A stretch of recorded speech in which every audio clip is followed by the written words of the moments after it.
Hola chicos, esperando se encuentren bien.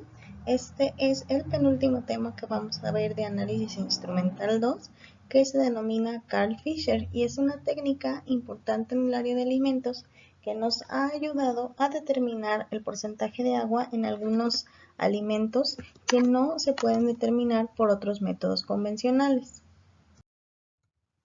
El fundamento de Carl Fisher es un método que se publicó en 1935 por el alemán Carl Fischer y es una referencia muy amplia para una variedad de aplicaciones y muestras en distintas áreas. Se utiliza en el área de alimentos, en el área de farmacia, en el área de solventes. Continuando con los fundamentos, en la determinación de contenido de agua, porque es a lo que nos ayuda, Carl Fisher fundamentalmente nos ayuda a determinar el porcentaje de agua en una determinada muestra. ¿Sí? Esta se va a realizar mediante dos técnicas distintas. La primera es la denominada valoración volumétrica Carl Fisher, en la que se va a añadir una solución que contiene yodo utilizando una bureta con pistón motorizado. Estamos mencionando que siguen siendo técnicas de análisis instrumental, por lo que para su desarrollo necesito forzosamente un instrumento que me ayude a las mediciones. La siguiente técnica es el análisis coulométrico Carl Fisher, en el que el yodo, la misma solución de yodo que se utiliza en la valoración volumétrica, pues se va a utilizar, pero en el equipo va a haber una oxidación electroquímica producida en la celda y con ello yo voy a hacer el desarrollo de la técnica. La selección de la técnica se basa en el contenido de agua estimado de la muestra. Tenemos el equipo. No me voy a enfocar mucho en el equipo porque vamos a ver otro video de un fabricante en el que explican bastante bien, además de que hacen la técnica. Así que solo les enseño cuáles son los equipos, que en este caso, si se fijan, pues tenemos dos equipos diferentes, uno que con la celda y el otro con una titulación normal, con el determinado método volumétrico, pero los dos con la misma finalidad, determinar porcentaje de agua en una muestra específica. ¿Cuál es la valoración volumétrica Carl Fisher, que es en la que nos vamos a basar? Bueno, el fundamento es que el yodo se va a añadir con una bureta.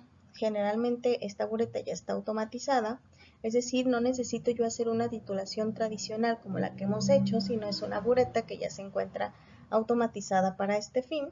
Y es importante denotar que es un método adecuado para muestras en las que el agua es el componente principal, ya sea 100 partes por millón de agua, que en el Carl Fisher lo igualamos al 100% de agua.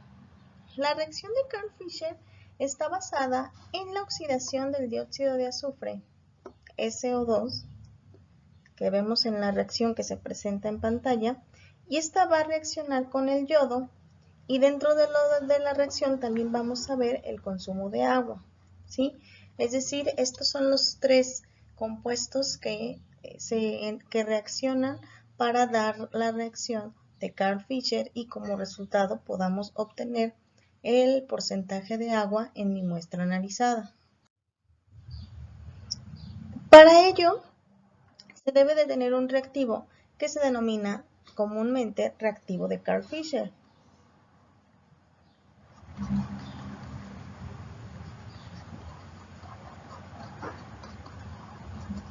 Es un reactivo bastante caro, sin embargo, ya no, aunque pongo aquí cómo se prepara, ya se encuentra de manera comercial sin ningún problema, ¿sí? Si no se tuviera de manera comercial, entonces se tendría que realizar la preparación del reactivo y la posterior estandarización. Esta solución del reactivo Carl Fisher se prepara con yodo y con dióxido de azufre seco, y eso se hace en cloroformo o metanol.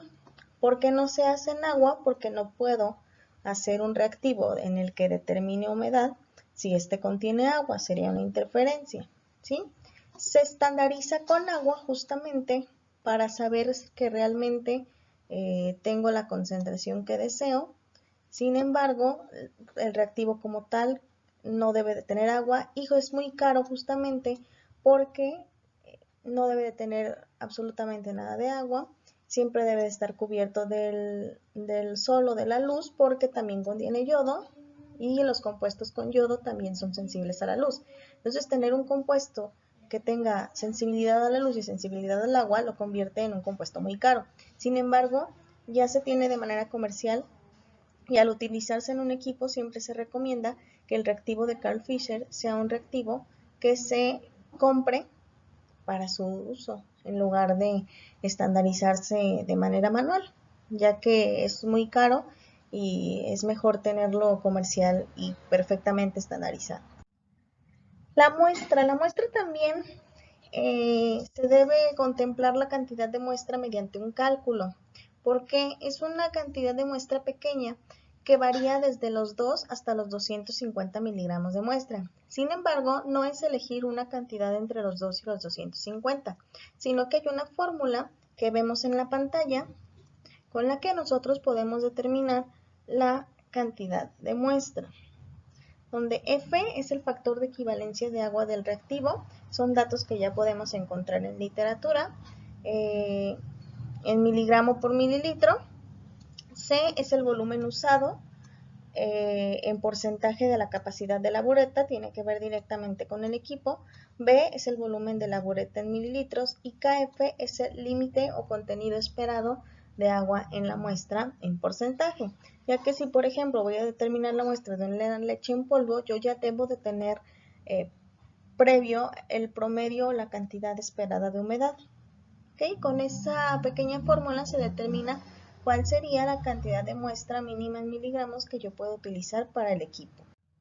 Entonces, ya que yo compré el reactivo, ya que determiné la cantidad de muestra, ¿cómo realizo el procedimiento? Aunque el procedimiento ustedes lo van a checar de manera muy explícita en el video de HANA Instruments, en términos generales se sigue el mismo procedimiento, que primero es transferir el suficiente metanol u otro solvente adecuado al vaso de valoración, asegurándose que el volumen sea suficiente para cubrir los electrodos. Que son los que pues, van a detectar las señales y van a detectar todo para que el equipo me dé la señal y la lectura del porcentaje de humedad.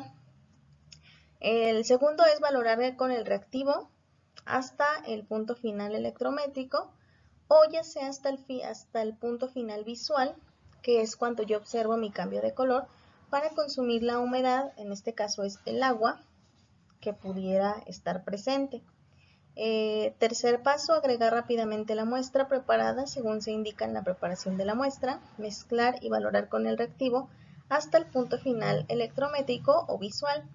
Calcular el contenido de agua en la muestra con la fórmula, tenemos el porcentaje de agua es igual a B del volumen, F el factor de equivalencia que ya vimos anteriormente que podemos encontrar en literatura, por 100 para determinar el porcentaje y eso se divide entre la masa de la muestra en miligramos como unidad. Afortunadamente cuando nosotros utilizamos el equipo ya nos va a dar el porcentaje de agua y cuando nosotros utilizamos el equipo, el paso 1 y 2 que es para la valoración, también en algunas ocasiones se puede omitir. ¿Qué aplicaciones tenemos principalmente en Carl Fisher? Nosotros conocemos algunos métodos convencionales para determinar humedad en alimentos. Sin embargo, hay algunos alimentos que por las características del mismo tienen una pequeña dificultad para poder determinar humedad por los métodos tradicionales, que es el secado en estufa por pérdida de peso. Por ejemplo, si un compuesto tiene mucha azúcar, tiene un grave problema para poder determinar su humedad por vía secado en estufa, porque los azúcares al ser tan susceptibles al calor pueden hacer una interferencia importante. Entonces, algunos alimentos justamente como los alimentos con mucha azúcar, no se puede determinar la humedad de estos alimentos por medio de secado en estufa y se pueden utilizar algunos métodos como este o como un secado por solventes para realizar su determinación de humedad.